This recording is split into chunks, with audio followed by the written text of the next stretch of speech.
So, what do you do if you've hit a plateau with the program you're currently using or with the coach that is assisting you?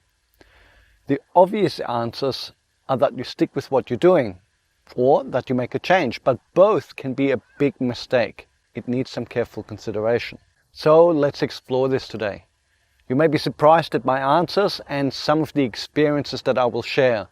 But if you've listened to many of the videos that I do with people that have recovered, you'll have seen evidence of what I'm about to tell you numerous times. So something that people find quite surprising is that I share recovery stories with people that have recovered in all manner of ways, not just with the ANS REWIRE program. And that includes people that have recovered with other programs than my own. In fact, I've done so since day one. So why is that? Well, obviously, CFS Unraveled was always about positive advocacy, about helping people realize that recovery from fibromyalgia, MECFS, POTS and related syndromes is absolutely possible. When I published my own recovery program in 2016, ANS REWIRE, I still shared other recovery stories. So why is that? Well, quite simply, ANS REWIRE may not be the best program for you. And that's because there is no program, coach or approach out there that is the best. You see, instead it is about finding the best program for you, or more accurately, the best program for you now. Now, ANS REWIRE is an education program that shares a multilateral recovery approach with a focus on normalizing ANS function whilst addressing secondary dysfunctions to help people make recovery progress. If you've listened to recovery interviews on cfsunraveled.com, you may have heard how people tried mind-body programs, even multiple programs, and then enrolled in ANS REWIRE and recovered successfully. So why did that happen? Well, in many cases, it was that there was something missing from their recovery approach. For instance, some of the core physical strategies in a program that reduce triggering of the nervous system, some of the education that helps engage with a healthcare practitioner to resolve a secondary dysfunction or a triggering dysfunction. Or sometimes it was having a more flexible approach around the brain training, like not having to visualize something or something like that. But given that the ANS REWIRE recovery program is very comprehensive and offers additional strategies to a brain training program or another approach, you may be surprised to hear me say that it goes the other way also. What? The reason is that for some people, less is more. This is especially the case where they place excessive pressure on themselves and don't have a gentle, compassionate approach to their efforts. What less does is give you more effort, more focus, which is essential to achieving neuroplasticity. Here's another reason why I've seen people fail with one program and then do well with ANS REWIRE. They simply didn't like the approach or the way it was presented, or they found the techniques annoying or uncomfortable. But there can be other reasons also. Just before I go into that, please just take a moment to give me a thumbs up here to try and make this video reach as many folk as possible. And give me some feedback, leave a comment below, and a share that would be really greatly appreciated, just to let me know that these efforts are worthwhile. Okay, so what's the other reason? Well, it's that we need to be ready to do what has to be done. Now, we often need the 3 C's. You see, we need to accumulate enough evidence to be convinced.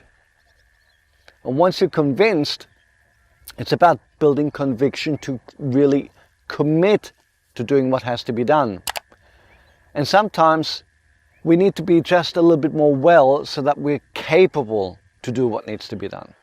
I usually suggest that people do the ANS REWIRE program multiple times during their recovery process. And they tell me how they learned things that they didn't even realize was in the program previously. And this is because there is a different focus as our symptoms and recovery evolves and our engagement with life changes. Now, here's another reason why making a change can be helpful. But remember what I said, it can also be detrimental to your recovery. So more about that in a moment. Now, often we need to hear things differently. In A&S REWIRE, I often approach something from different angles. I say it one way, and then I say it another way. And that's especially important where those subtle distinctions or apparent contradictions exist in the recovery process. So not only do the lessons here apply to working with a program, but they also apply to working with a coach. Now, I remember once this girl that I was coaching, she was stuck. And one of the reasons was she wasn't addressing some of the severe issues in her life that were causing her distress. When I encouraged her to address these, she wouldn't budge. She wasn't ready to face these things. She wasn't open to the possibility of doing things differently. And because she wasn't ready to change her external environment, I encouraged her to seek to change her internal environment to improve the healing environment. And then hopefully she could come back to face this problem the way it needs to be faced. Well, she didn't make any progress, and eventually she went on to another coach. Now, this coach gave her some advice that led to her breakthrough, and her recovery took off from there. Guess what that advice was from the other coach? That was to stop trying to cope with the problem and instead address the problem. That's right. It was the very same advice that I gave her and she rejected. So this shows us two things. One, we have to be ready to hear the advice. And sometimes, hearing it again from another person phrased differently, we finally get it. So here's the big question. If you're stuck and not progressing, should you make a change? Well, it depends. You know, I've had many emails from people who say to me that they just found my program, but they just started a different program, and they tell me they really prefer my program and ask if they should make a switch. And my answer is usually no. Because the key thing is to give the existing program or approach 100%. Just because you haven't got results yet, that may not be the problem. It may be that it's too early or that you haven't started to engage deeply yet.